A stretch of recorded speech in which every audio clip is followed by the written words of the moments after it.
Come off the bus, G. Come off the bus, G. Come off the bus, G.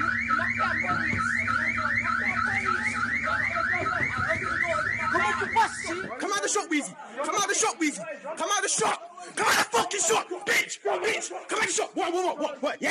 Like that. I ain't running. I'm pussy. I ain't running. I stopped running, pussy. Who's running that thing, huh?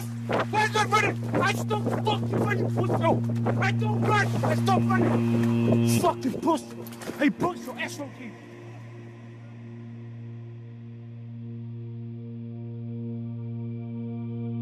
When you're carrying a knife, your fuse is that much shorter.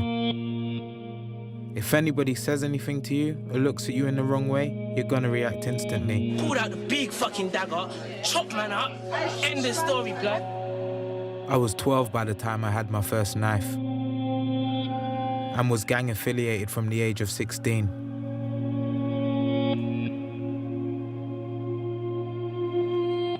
In recent years, more young black men have lost their lives to knife crime in London than at any other point over the last decade.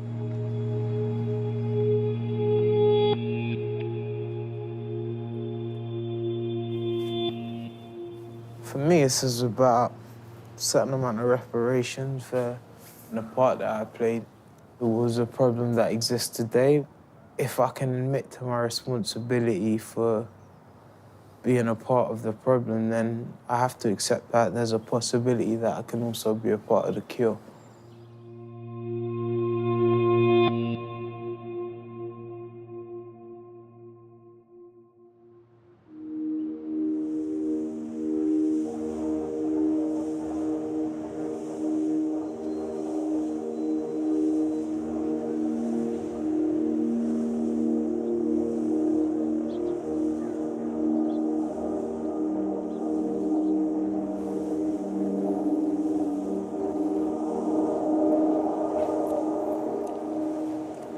So like my old stomping ground, kingdom, you know, home.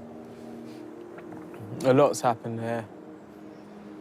We had a bench, we had a shelter, we had a shop. There'll be days where there are about 30, 40 of us just out there.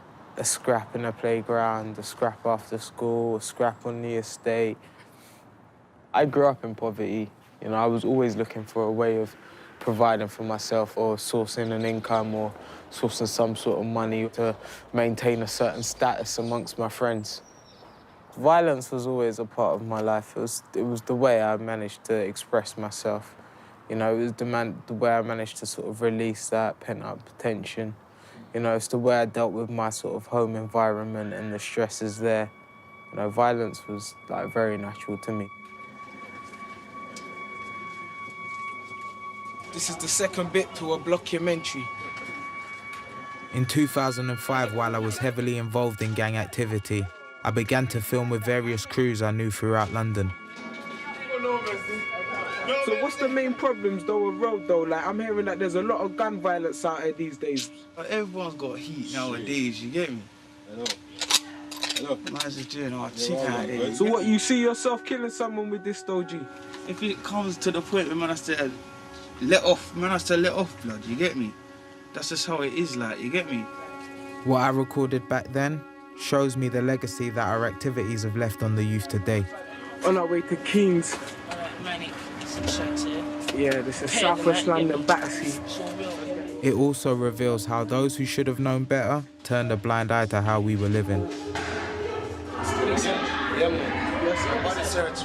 Everybody get search. You get me? Yeah, man. Alright. Could hold it for you. I can hold it for you. I hold it for you. Who's gonna hold this shit? We created our own world with its own rules and its own values.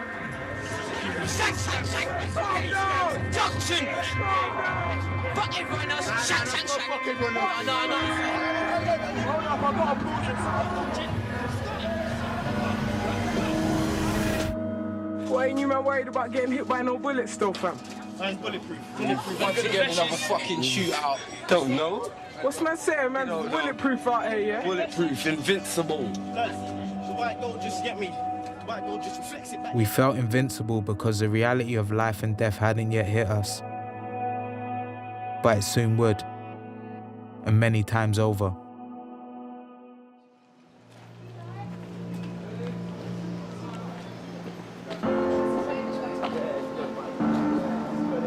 I'm speaking 1 second. I'm gonna go to is that medium? Yeah. Anybody want a bottle of water before we go? I can't believe it's going so fast. I feel like I'm in a maze or something. I don't know. No, I just don't know what I need. Oh hi, how are you? I was gonna put yours in your carrier bag. Lewis wasn't one to go out there and make trouble, but he seemed to got more fearful as he got older. There's something going on there that he didn't feel safe about. Rihanna, find a car, I'll come in with you. Mia, follow your dad. Amara, follow your mum. Kevin, follow your girl. Okay, come. Chop, chop. Huh? There's no booster seats. Does she need a booster seat? After a conversation or on the phone, I would say, love you, bye. When he got out of the car that same day, after telling him to pull up his trousers, I said, see you later, I love you. And he said, love you too, and he put his thumb up. He just went off, he was quite happy. He was very happy.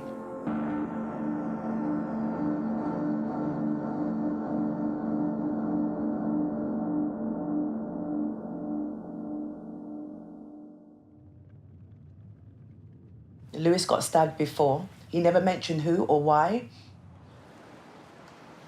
He might have even seen the person that stabbed him. The scene of this stabbing at the start of this march, but what the relatives are saying is that they don't want this to be just a memorial for Lewis Elwin, but the start of a campaign to put pressure on the authorities to do something about the continuing toll of stabbing deaths in London. I've known Lewis Elwin's family my whole life. Lewis was a generation younger than me, but I had connections to his older brothers, Aaron and Byron. I believe someone out there knows what happened. They were there. The person out there, the coward out there, knows what happened. There's no one been charged yet. There's someone still out there walking around knowing what they've done, and justice has to be served. As simple as.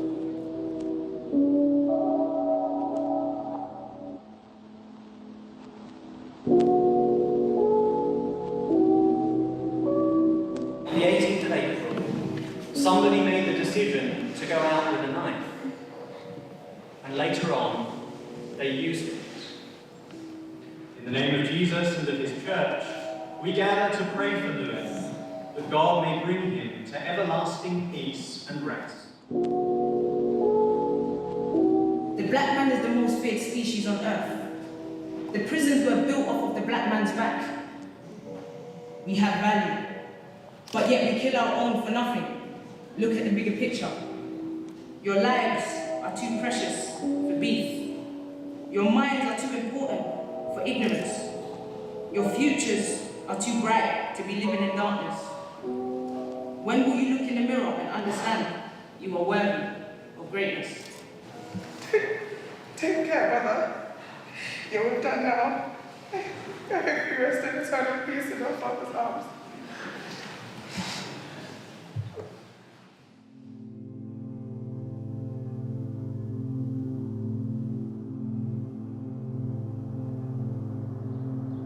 This young victim is a result of a feud that started 14 years ago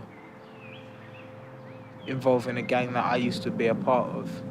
Bless this grave and send your holy angel to watch over it. The dispute originally started between two individuals. It was an argument over a girl, you know. It almost caveman type, you know. These guys live by an eye for an eye, a tooth for a tooth, so if somebody close to them is murdered, dies, they want to see that person, you know, suffer the same consequences. Because God has chosen to call our brother Lewis from this life to himself, we commit his body to the earth, for we are dust.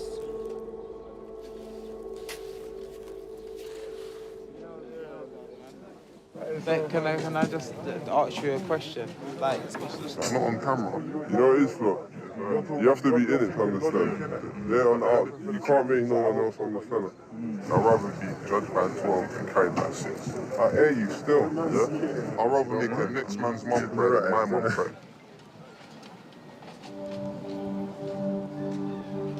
I would say 75% of the people who attended today know exactly who murdered Lewis. Their attitudes, I can't even argue with, because it's an attitude that I once adhered to myself. It's embedded into the psyche. It's not about repercussions, what's going to happen. It's about following a code. There are things that you do and there are things that you don't do. And the ultimate law is you don't snitch. You don't give information. You do not cooperate with the police. You may as well shut down shop and move out of town. Because as far as your community is concerned, you're no longer one of them. You're disowned. And if you have no choice where you live, then do you have choice about the rules that you live by?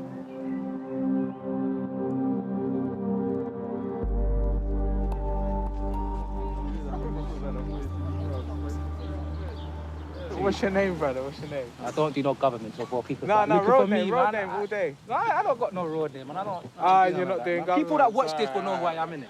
Do you know what the beef's over? This happened many years ago. This happened when I was a little kid. Do you know what it's about? Yeah, stupid little girl they argument about, man. You actually know? I know, man. I'm only 17. You're 17? A little 17? way older, I know. And what? I got this story told many times. Nowadays, 2016, the amount of people that have been dying, not just Lewis, I heard of so much other areas. I would see it on my Instagram and whatnot, and I'm thinking, well, at least it's none of my friends. Boom, that same Monday, how I heard. And I was like, no. And it's hard to deal with until it happens to someone that you know. I can't do nothing about it. What, get retaliation, do this, do that. It's not going to bring my bro back, though, you know? So you prefer that the law came and obtained that? It's not enough. Prison's still not enough. What's prison going to do? They're going to get a name there. They're going to go in whatever wing they're going to be, and they're going to think they're godlike because they did a murder. Nah, man. But every person that probably watch this, and probably trying to diss me thinking this guy's chatty patty. Bro, I probably walk by you, bro. He wants to let to my blood clot face, man. Catch you anywhere, you know? Got a face though, yeah?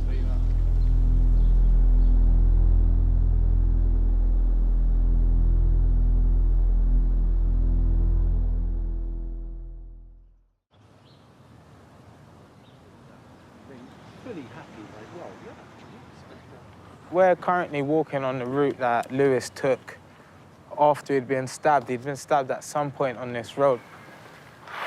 This is broad daylight, so think about it. There must have been school kids out here, people with buggies and pushchairs and kids on scooters and that, and no one saw. It's fucked up to think that, man. So have the authorities approached anyone that you know for information? People said, yeah, they've tried to, like... Nobody has obviously said anything about it. No. Why not? Because snitches don't last long, niggas know. So far, like, even me talking to you now, like, you know what I'm saying? I'm saying something. You think, wow, why is he saying something? Do you know what I'm saying? So you're protecting people who have essentially caused you pain? I wouldn't say it's protecting them. Have you ever heard the saying, if you're not the cure, you're the disease? Yeah, of course. I've heard it plenty of times. Do you not think that's relevant? Yeah, it is relevant in this case. It's relevant in a lot of cases, but a lot of people just don't speak up because obviously you do get your comeuppances from it. People say, yeah, you should learn how to forgive and forget. No one's gonna be able to forgive and forget that.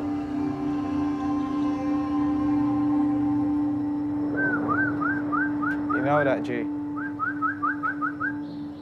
You're one of yours? Yeah, I'm like that, yeah. Is the dispute that led to Lewis's murder something that you think could ever end? Wait, I doubt it. See what I'm saying, though? Would you want it to end, though? Not after that. No, not after that. Do you worry about... No worries. No worries? So what is it, preparation? I don't even know. Being ready for whatever happens, bro. That's what it is. How real is it that something like that could happen to you? Yeah, it's real. Real, but it's the life that we live, innit?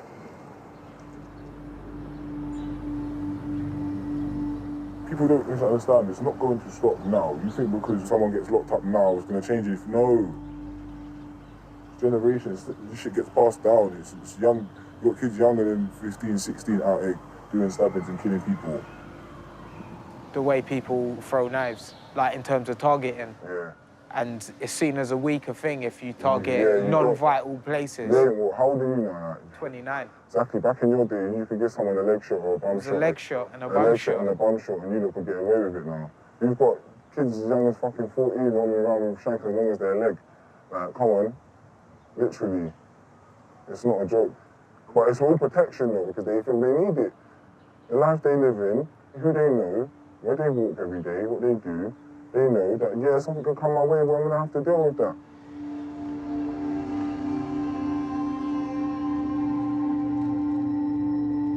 Makes me worry for the young people who are out there thinking that the way forward is carrying a knife. And I'm talking little knives, huge knives, knives that are made for killing. There are young people out there who are actually taking pride in the possession of a knife.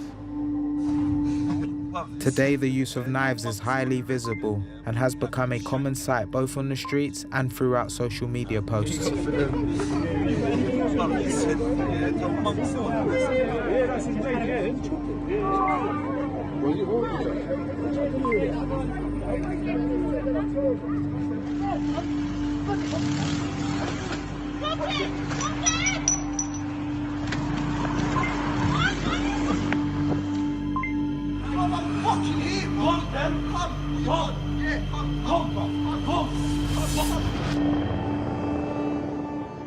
Days after the funeral of Lewis Elwin, I hear of another murder down the road in Battersea.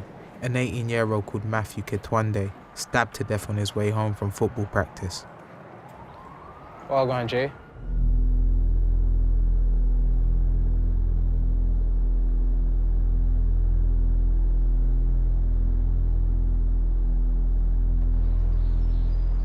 Arriving at the scene, I find one of his friends looking on as the forensics team carry out their work. He was too nervous to speak on camera, but he told me the following. Matthew wasn't involved in gang activity. He was the only one who had always told me to stay away from that life. Matthew was killed on his front doorstep. His mother found him dying and held him until the ambulance arrived. She has no one left now. How could you do that to a mother? What sort of heart do you have? That's his doorstep. That's where his mum passes to get into her house. She can't pass there no more, you know? Imagine that. Your only child is gone. How do you wake up every morning and pass that same spot your child got killed in? Tell me. But what burns me the most is the fact that it's always the blacks killing the blacks. We're meant to be brothers, but the way it's going, it's like we hate each other, and I don't know why. What I've seen to realise in these situations, it's never the people who are out there as a threat. It's normally the people who are on the fringe, who are on the cusp, who are outside, you know, and they're the ones who are targeted. I don't care how hard you are, on a mental level, nobody is coming back from this. Nobody is going to bed after murdering somebody without seeing that person's face when they close their eyes.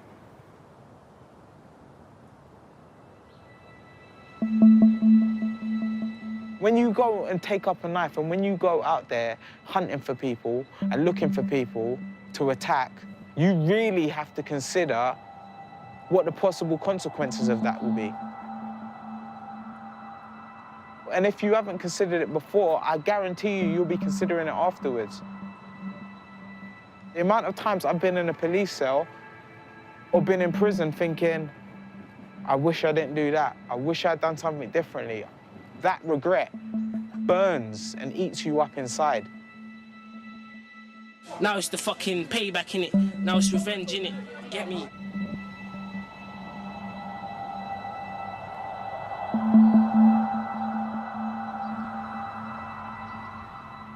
You can just live somewhere and be a target. Other people from other areas will come to your area looking for somebody that lives around there. So you're a target because they're not thinking he's not involved. They're thinking, nah, he lives here. He's one of them.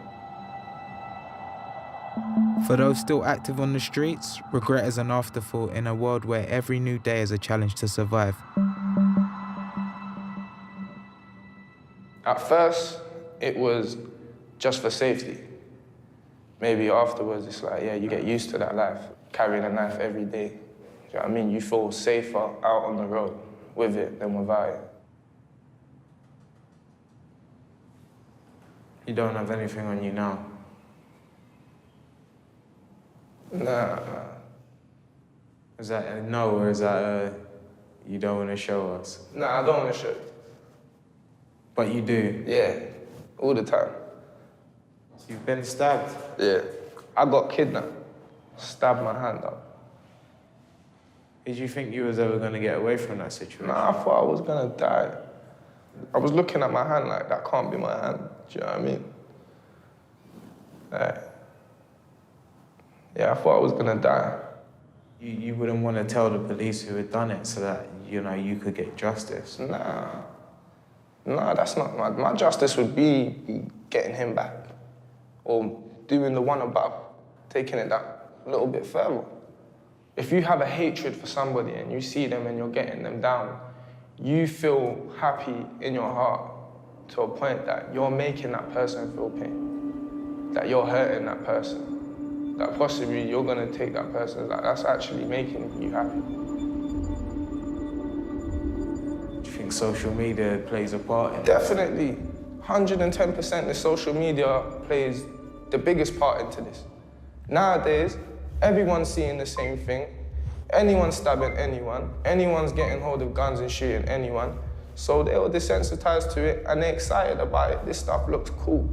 And then the more they're intrigued by it, they start to kind of base themselves on what they're watching. This stuff looks very cool to people until they're getting hit. Do you know what I mean? They don't tell you about that second when they're fighting for their life. Even if they have come back for it, they don't tell you about that. You don't see that. You've seen that? Yeah. I'm living that. Because for me, it's like, it's completely bizarre, it's alien. Because when we were on road, like, there were rumors, but it weren't really about, like, putting all the shit out there like that. Some people, it's just to kind of glorify that, to show you that we really are living that like what we're saying. Because everybody's biggest thing now is to prove that this isn't just words. Images, messages and videos are sent to rivals, then shared to Facebook groups and Twitter accounts with the express purpose of ramping up the dispute. The results then play out in real life on the streets almost instantly. Instances of extreme violence are being normalized to the point where it's now considered entertainment. It's evident that surviving a knife attack is no longer enough to make young men think twice about their lives. Did I just see what I just think I just saw? It's now seen as a badge of honor. Young men, boys, are posting their war wounds on social media in order to cement their involvement in a lifestyle that has put them there in the first place. We used to think we were invincible. This generation wants to prove it.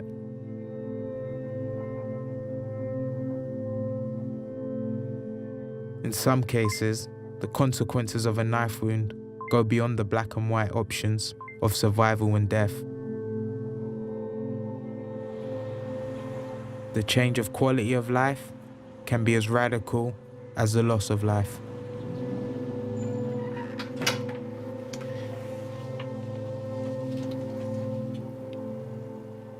That's it. Sleepy Monday mornings. You didn't want to go to school that day.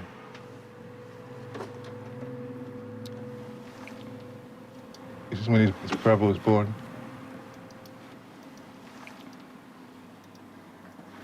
He's quiet. He's really quiet, but he's cocky. Yeah, not to say cocky, but you know, when he says something, he doesn't say much, but when he says something, it kind of bites. So he's funny. He's loving. Cares a lot about his family. He's a really good boy, you know. He's a really, really good boy. I saw him in the morning, came here, they had some breakfast, gave him some lunch money, and I said, I'll see you tomorrow, because he usually comes and works on the Saturday, Sundays with me. That was it. Mother phoned me about 7:10. Said, My boys be stabbed. Just shot down to the hospital.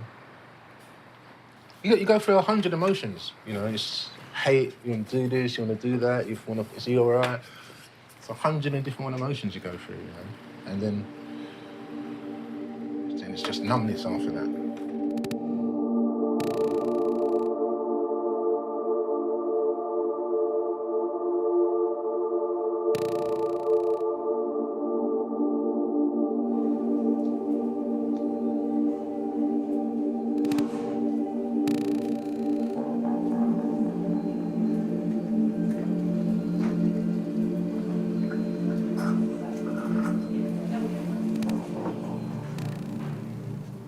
What kind of care is he receiving here?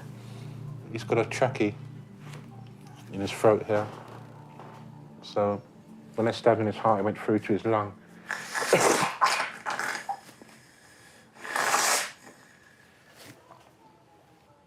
So he gets a lot of phlegm on his chest.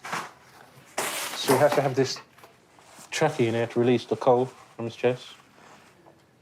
Isn't that right, Jay?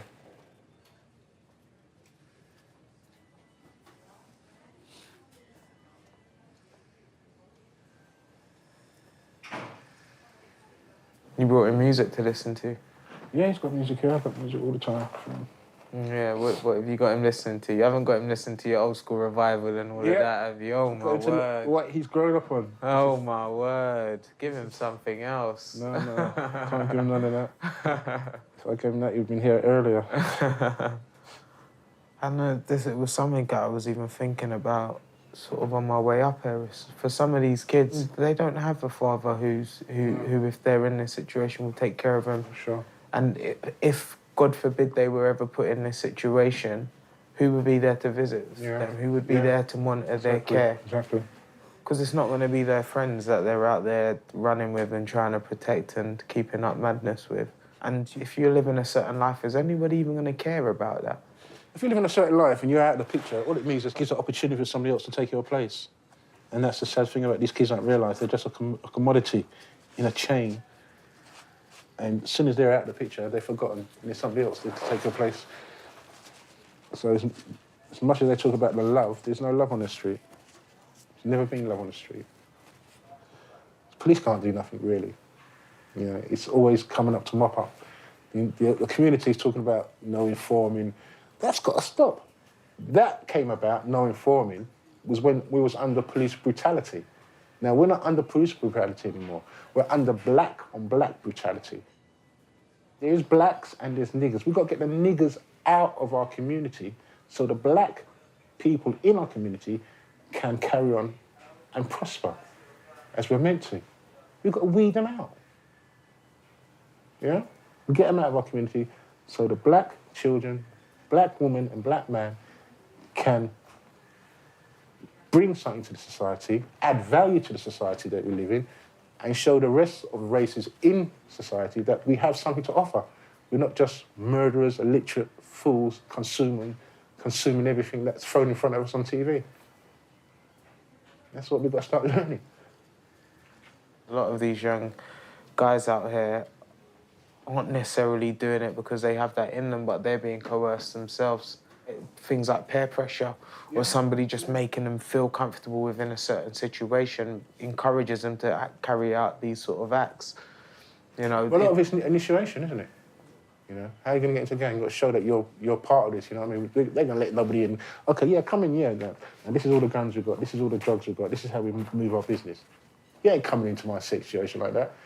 Go and kill somebody, let me have something on your arse. And now, yeah, you're cool now. Because you can't do shit, because I've got you. I've got your number. And this is what those youths are under.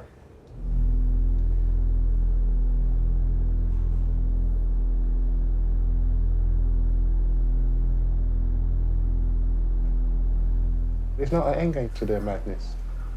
When Jamal got stabbed in October, I think after that there was about 3 in the next month or so. But now, every day, you're hearing someone's dying.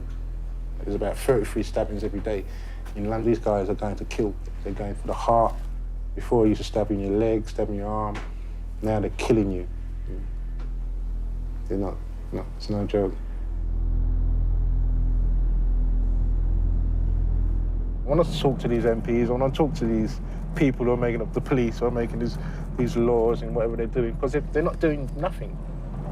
So if this was like black children were killing white children, oh my God, this would have been stopped ages ago. It would have been sorted out years ago, but it's not. It doesn't affect them. We don't need the BNP anymore. We don't need the National Front because the black youth are doing the job for this. It's a whole generation that is being eradicated. You know, that these kids are programmed to hate each other. Like they wake up in the morning, they see themselves in the mirror, they hate themselves, and when they walk down the street, they see themselves, the reflection of themselves, and they want to kill that. It's just madness what they've done. They're not even ruined their lives, they ruined my son's lives, my family's lives. What have they gained? What have they gained? What's the price? What is the prize after all this? Nothing. This is where we are with our youth.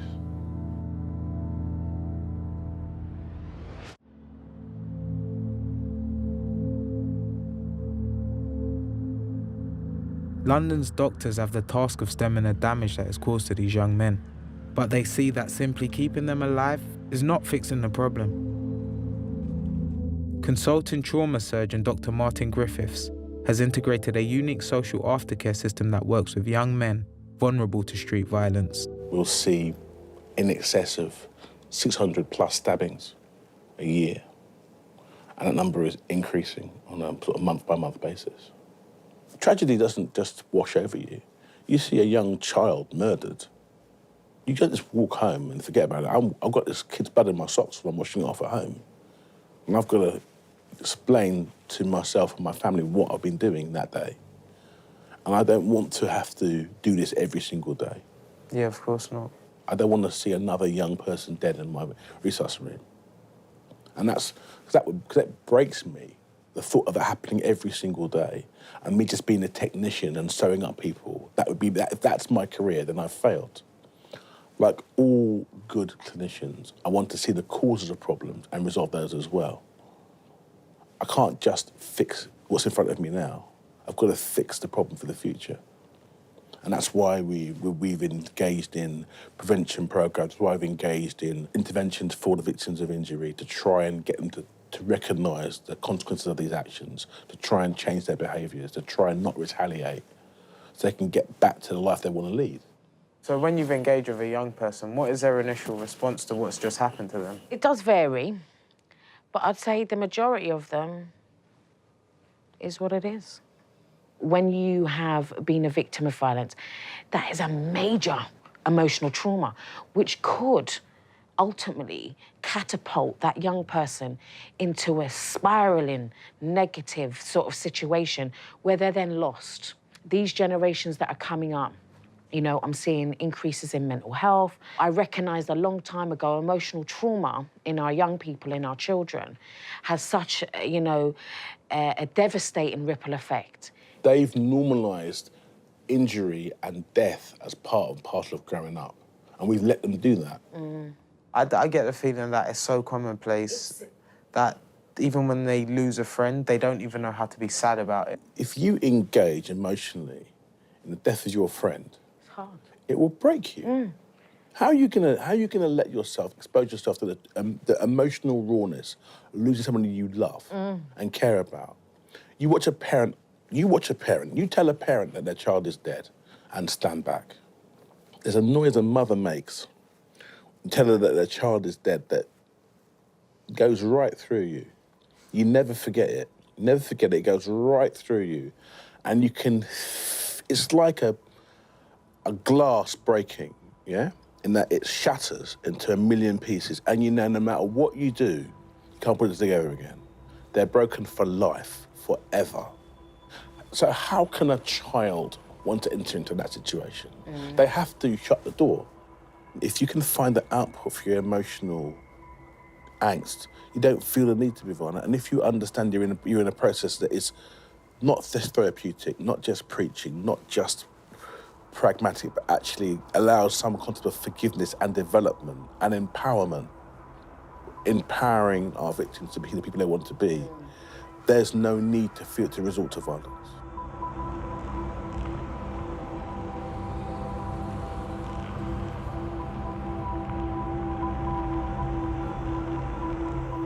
Several weeks on from Lewis's funeral, only one arrest has been made. But no one has been charged in connection with his murder. I'm not resentful. I just thought, well, their mother must be proud.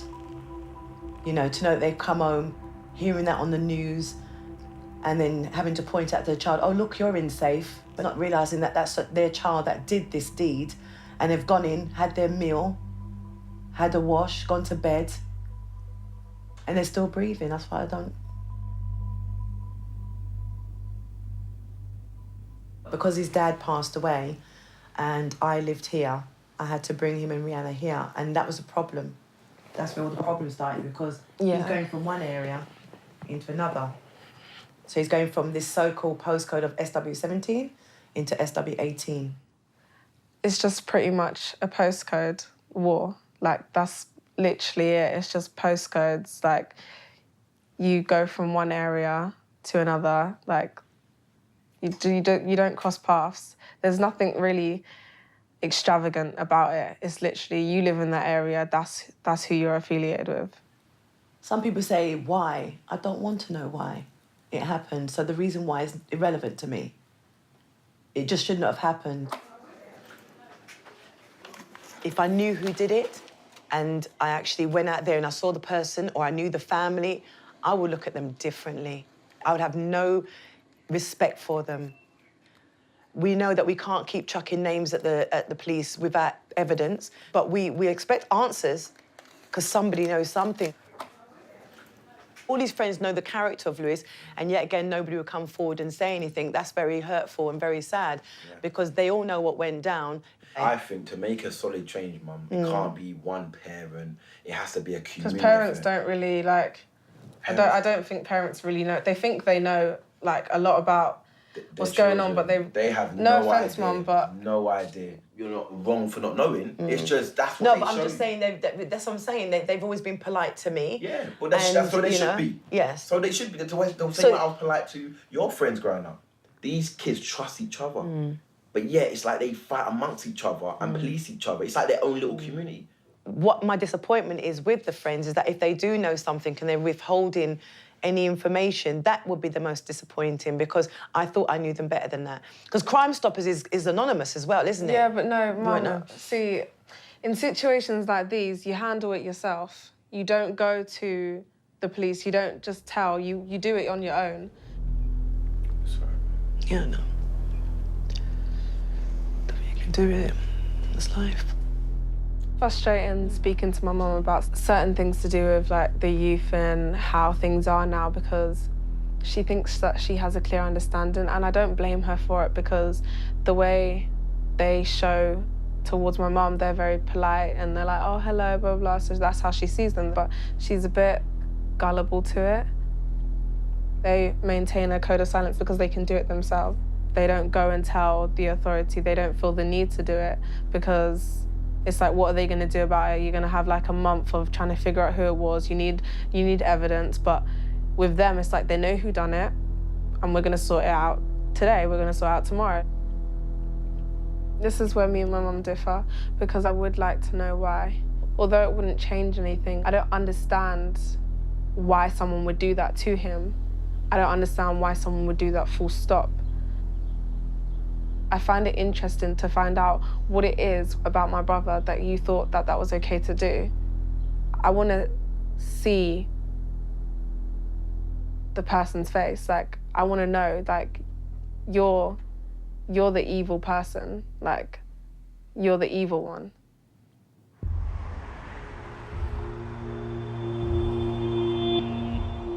We welcome to the studio the new Commissioner of the Metropolitan Police, Cressida Dick.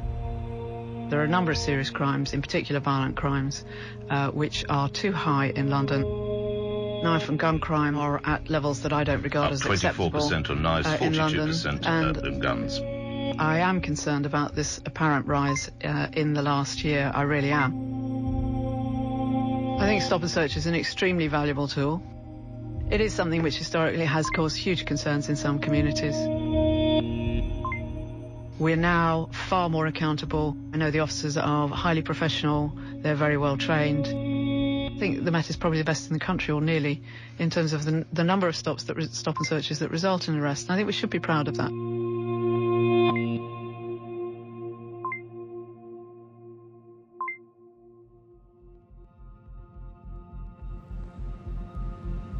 Whilst the police struggle to find an effective strategy, members of the community have started to take matters into their own hands. Raymond blank knives, hardened Japanese steel blades, hunting knife set, made in China, hot knife cutter, wire cutter, hunting knife, lowest price, free shipping, buy now, hunting knives for sale, gun star. So I'm thinking, like, let's use straight common sense. Like, where did you get your knife from? Wait there, are you a blacksmith? Do you sit in a little shed making lock knives? No, you don't. Are you a licensed hunter to be carrying Rambo knives around? No, you're not. Do we live in a place that consists of us needing to carry them sort of knives? No, we don't. We live in the UK in London. Like, we're talking about Harrods and Footlookers. So where are these knives coming from? In stock, dispatched from and sold by Amazon. By placing the order, you are declaring that you are 18 years of age and over. Identification may be required. It may require a signature. So this is the knife that I ordered yesterday? He gave me the box. Thank you. And he walked off. No signature, nothing? He never matched my signature with my driving license or my passport. I just put a line through it. Thank you.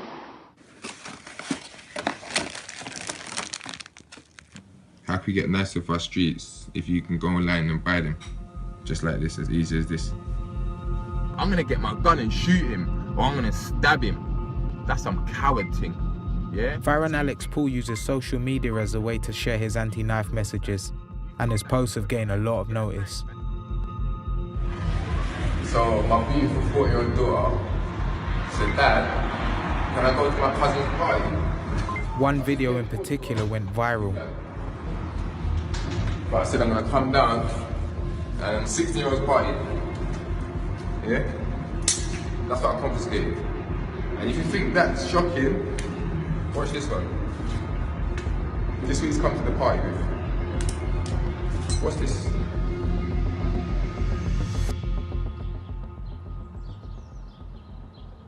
For your neighbour. All right, that's the hood way. Go top, go get that sick V, man. So the video, man, like, it was mind-blowing. You know what it was, yeah? It's like, you see the party night? It weren't like the party was in a public place. Yeah. This was my niece's house, bro. Yeah, of course. Why are you walking to my niece's house with knives? I'm saying to the man then, bruv, if I find your knives in you, bruv, yeah, I'm taking your knives with you. You're not getting it back, bruv, yeah, and you're gonna get the bad up as well. And if I know your parents, I'm phoning your parents. You get me, bruv? Literally, bruv. Because, bruv, these kids might think they're big and bad, but they don't want their parents to know what's going on. Yeah. Their parents don't know what's going on.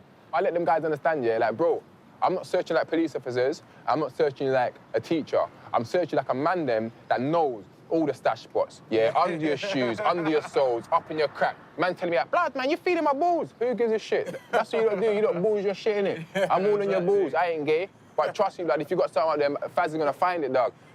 If I could say to you, I know exactly what's wrong in the hood and the people in it and the system, I'd be lying to you, bro. Life is real out here, you know? Yeah, There's people sitting out in darkness because they have no money, blood. Of course. Do you understand? That's how I grew up, bro. It's deep, bruv. Bruv, these guys don't know, yeah, bruv, about eating fucking powdered milk.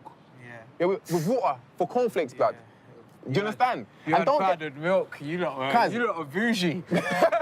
We didn't eat water. Was it warm water?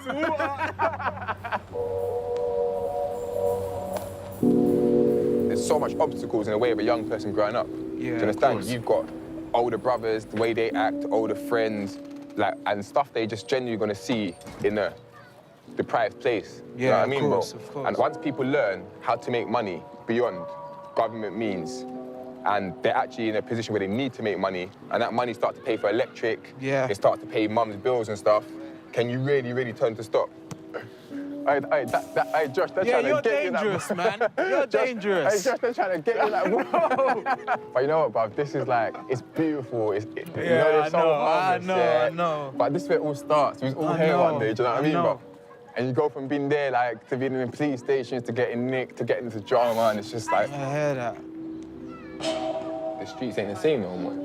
The way people act, the things they're getting access to, the way they're doing it, it's more dangerous. I'll be damned if any little person comes and puts a time limit on me or my kid's life, do you understand?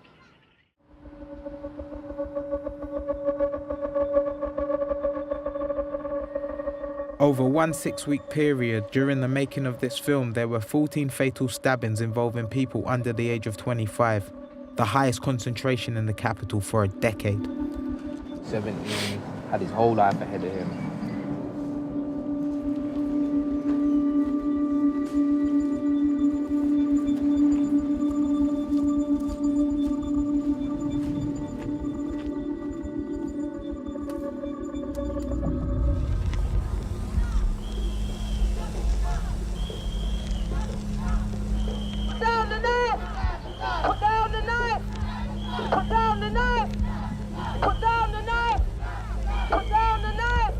We have to talk to the mothers, the parents of the children, fathers too. Come on.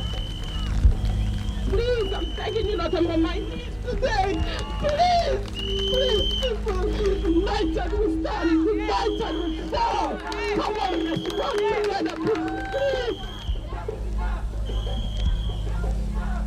please. Stabbings do happen up and down the country, affecting all demographics.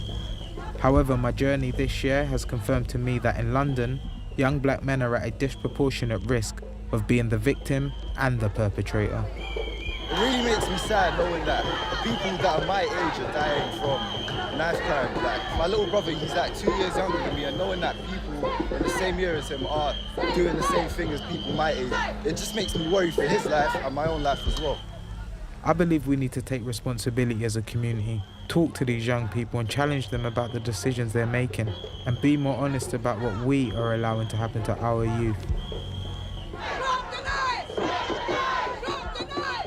This is not a black thing, it's not a white thing, and it's not a gang thing. It's a community thing. And we need to make a change. Parents, sisters, brothers, we need to stop and question ourselves and ask, what are we doing? What we're doing. This is our time. This is our time. Everyone give me the peace sign, please. Because you know what we need in our community, in our place? We need peace. Yeah? We need love, we need respect. I just came out to say, stop the knife crime, stop the gun crime. Enough is enough.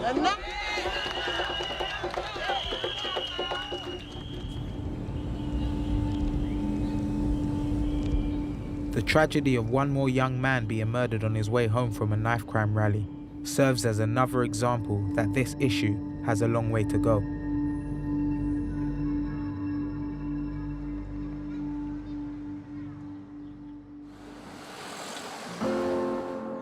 Come on, people, where's your t-shirts? Open up. Come on now, t-shirts. You know, it's all about Lewis. Open up. 1 year ago, my brother Lewis Elvin was stabbed and killed in broad daylight. Since then, no one's been charged, no one's been caught. But people were arrested? People, yeah, there were suspects arrested. But because they don't have enough evidence to hold them, then it makes it quite difficult to charge someone for something they can't prove.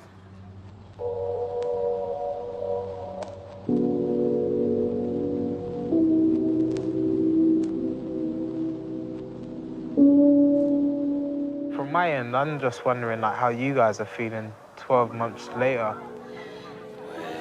To be honest, it's kind of hard because there ain't no closure in this. It's very difficult. When Lewis died, yeah, I remember thinking, how can this be to my brother? So close to home. So close to home. But then I ain't gonna lie, yeah, I did my investigation. I didn't have to go far. Not far. I hear names getting brought up. This is within a state of hours. Couple phone calls. Couple phone calls that the same name's coming up. And this is on the street. This ain't from the police. Nah. And people are like, what do you want to do? Yeah. I'm like, let's just chill for it. What do you want to do? And then when I realised this thing's close to family, not particularly like a household family, but family, older generation, generations. fathers' sons, Yeah. or father's nephews. Someone's uncle. I'm like, are you serious? Bruv, I'm telling you, it's hard. Even us dealing with it is hard, because my mum don't know about all that.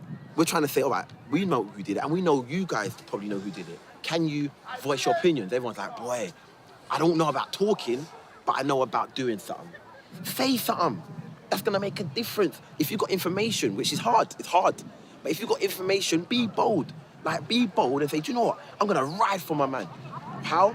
I'm gonna say something.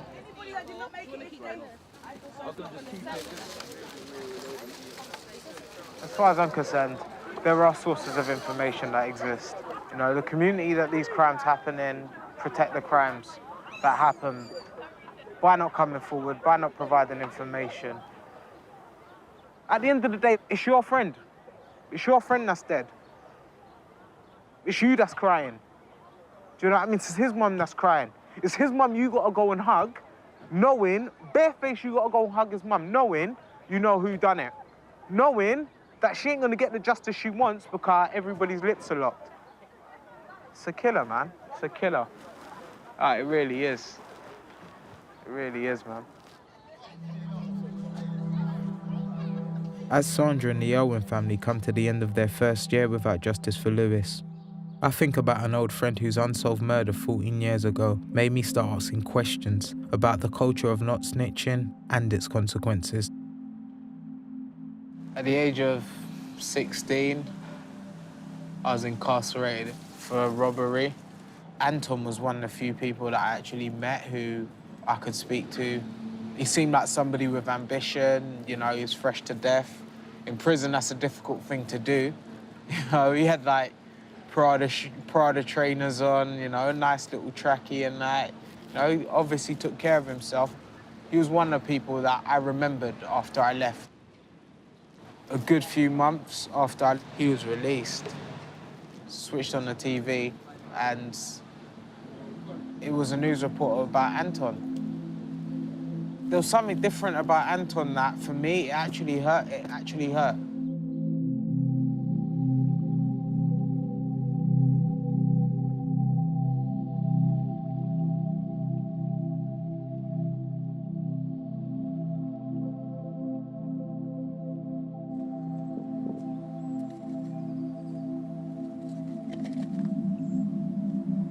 See, so this is the reality of what happens with what some people may feel is I only wanted to injure you, or I only wanted to scare you, or whatever, you know?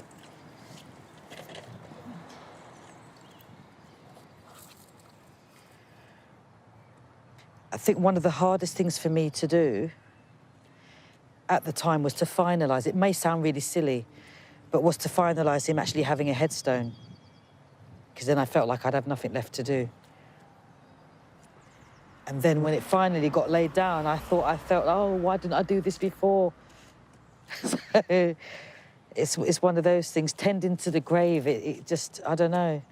There's nothing else that you can do for them but try and keep their grave clean. I come down and I wash it off, but as you can see, he's especially right by the edge as well, he gets dirty very quickly. But in the end, this is all I can do now for him. Just try and keep him tidy. Because although I may not have been, he was a very tidy boy. Yeah? Really? Yeah, he was.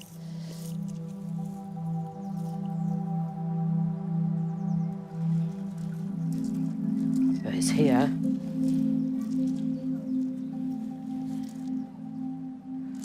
He was found wrapped around that tree, face down in the water.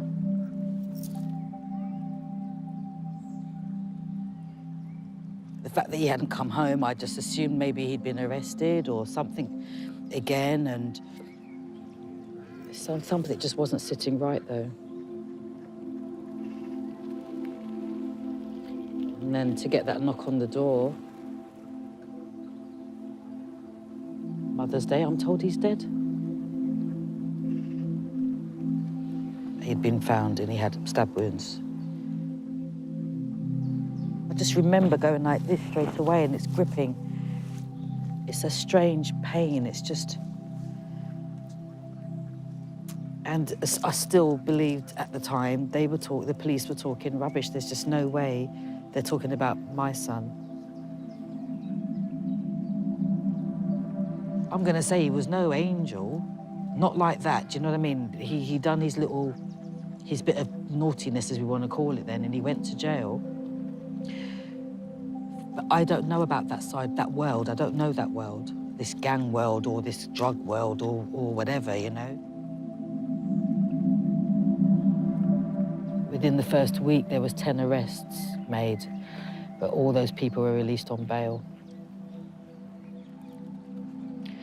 And it's been like that ever since. For any family going through this, whether they've had answers or not, the only thing that I could ever say to them is,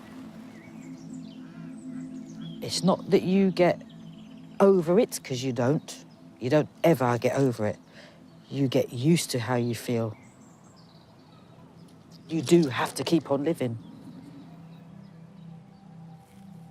The smallest of knives can kill someone. It doesn't have to be a massive blade. A lot of these children, I mean, they don't even pay bills anywhere, but you're trying to rep, as they say, rep your area or whatever, to prove what to who. You don't own any of it. None of us do.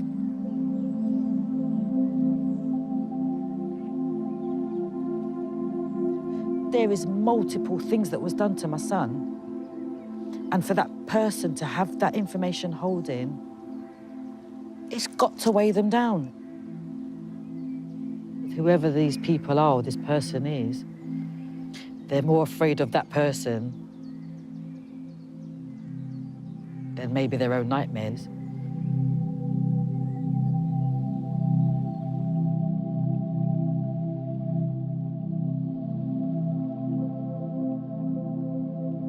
In the first 6 months of 2018, there have been 1,296 stabbings in London. 64 of those have been fatal, and a large number remain unsolved.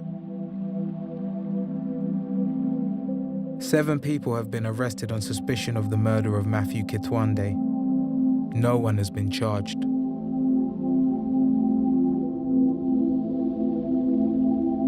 The 20-year-old Lewis Elwin's case remains unsolved, and no further arrests have been made. In May 2018, an 18-year-old boy was sentenced to serve 10 years in a detention centre for the attack on Jamel Boyce.